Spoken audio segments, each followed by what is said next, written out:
jusqu'à l'éjaculation. Déjà, il faut savoir que l'éjaculation, c'est le fait de déposer le sperme, ou plutôt d'assurer le dépôt du sperme dans le vagin.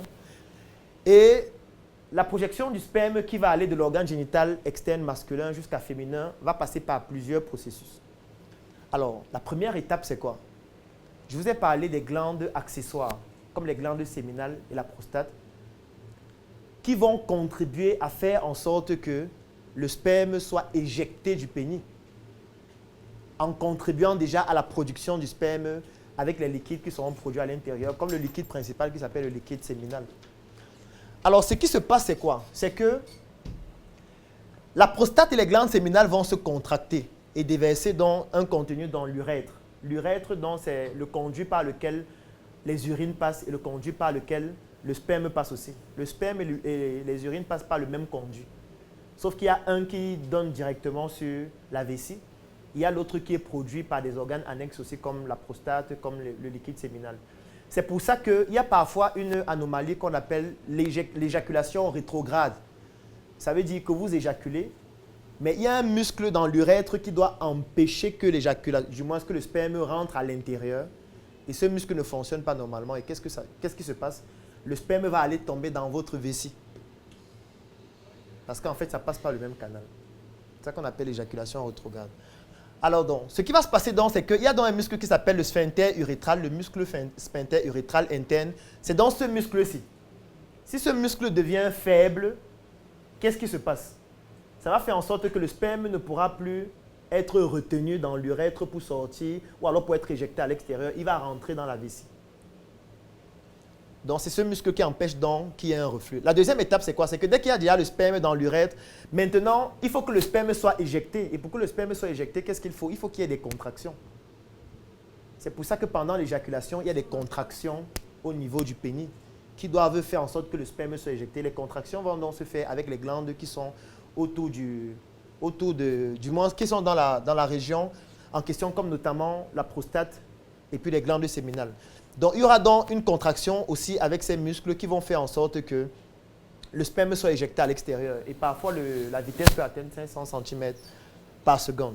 Alors, les contractions, donc, qui vont commencer à être rythmiques en commençant par le pénis et qui peuvent s'étendre sur tout l'organisme, c'est ça qui va produire donc ce qu'on appelle un orgasme. Donc, l'orgasme se produit pendant le processus d'éjaculation chez l'homme. Est-ce que jusque-là, on comprend?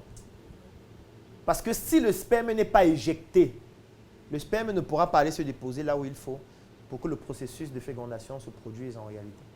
Donc, s'il y a un problème à une de ces étapes-ci, ça freine le processus ou ça l'empêche totalement. Alors, maintenant, qu'est-ce qui se passe après l'orgasme? Après l'orgasme, il y a ce qu'on appelle la résolution. Ça veut dire qu'il y aura une relaxation au niveau des muscles. Quand il y a une relaxation au niveau des muscles, ça veut dire que les artères vont commencer à se contracter à nouveau, les veines vont drainer le sang et le pénis va perdre son érection. Il y aura donc maintenant ce qu'on appelle la période de latence. Et ça, parfois, ça crée un problème. Parce que la période de latence, c'est la période durant laquelle, entre la fin d'un orgasme ou d'une éjaculation, vous pouvez encore vous mettre en érection et avoir un autre orgasme ou une autre éjaculation. Et parfois, cette période peut être trop longue chez certaines personnes. Et plus on a un âge élevé, et plus la période devient longue. Donc, imaginez-vous que tout ce processus que je viens d'expliquer se passe en 7 minutes. Et que la période de latence la fait 1 heure. C'est qu'elle ne va pas tenir avec vous. Elle va se fatiguer. Elle va dire que c'est un faible. Ça veut dire que vous devez d'abord mesurer votre poids et choisir ceux qui ont le même poids que vous. Et ça ne sert à rien d'aller choisir quelqu'un qui a, un étalon qui nécessite au moins 2 heures au début. Il y a un temps de latence de 15 minutes pour reprendre encore au moins 1 heure avant de se reposer. Qu'est-ce que vous avez fait comment? Vous ne pouvez pas travailler jusqu'à 23 heures et faire le sport toute la nuit. Alors, maintenant, en ce qui concerne le système génital de la femme, la première chose qu'il faut comprendre, c'est le cycle ovarien qui est dans une série de phénomènes mensuels, qui se déroulent dans l'ovaire. J'ai expliqué l'ovaire tout à l'heure avec les hormones qui sont produites au niveau de l'ovaire et qui auront donc une influence au niveau de la maturation donc de l'ovocyte. Et c'est ça qu'on va appeler le cycle ovarien et qui va se produire donc de manière mensuelle. Alors, dans le cycle a deux phases. Il y a la phase folliculaire, il y a la phase lutéale. Cette phase-ci est standard. Ça veut dire qu'elle ne change jamais.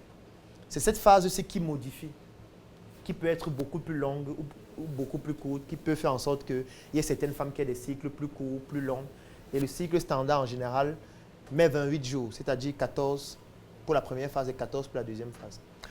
Alors, ensuite, il y a ce qu'on appelle la ménopause. La ménopause, c'est lorsque vous arrivez à une phase où le fonctionnement de vos ovaires commence à dégraisser et puis ne produisent plus suffisamment d'ovocytes pour pouvoir féconder. Et puis après, le fonctionnement s'arrête même totalement.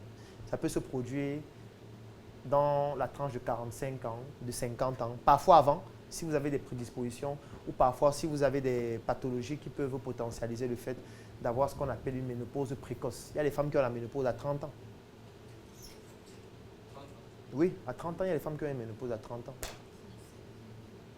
Et vous voyez que plus l'âge est élevé, et plus les ovules commencent à devenir vieilles. Et quand les ovules commencent à devenir vieilles, ça potentialise les malformations chez l'enfant. Ça potentialise le fait d'avoir beaucoup de difficultés durant l'accouchement ou durant la grossesse globalement.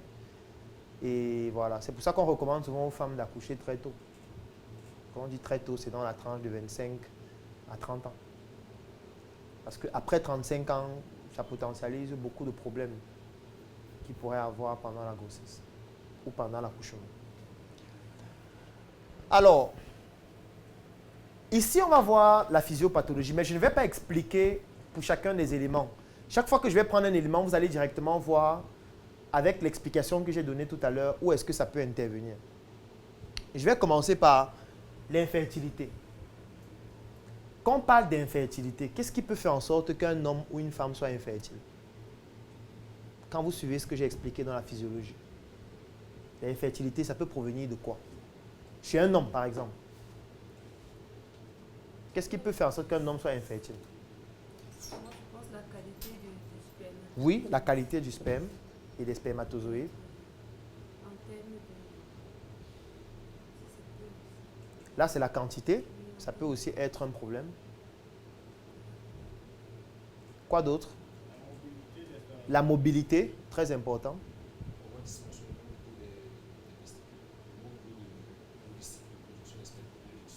Effectivement, c'est un problème aussi qui peut survenir. Quoi d'autre?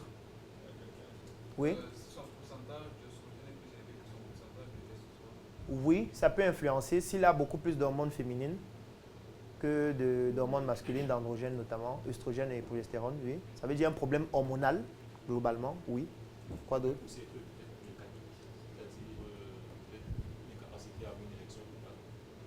Oui, oui, ça peut être un problème, oui, c'est possible. C'est possible. Quoi d'autre?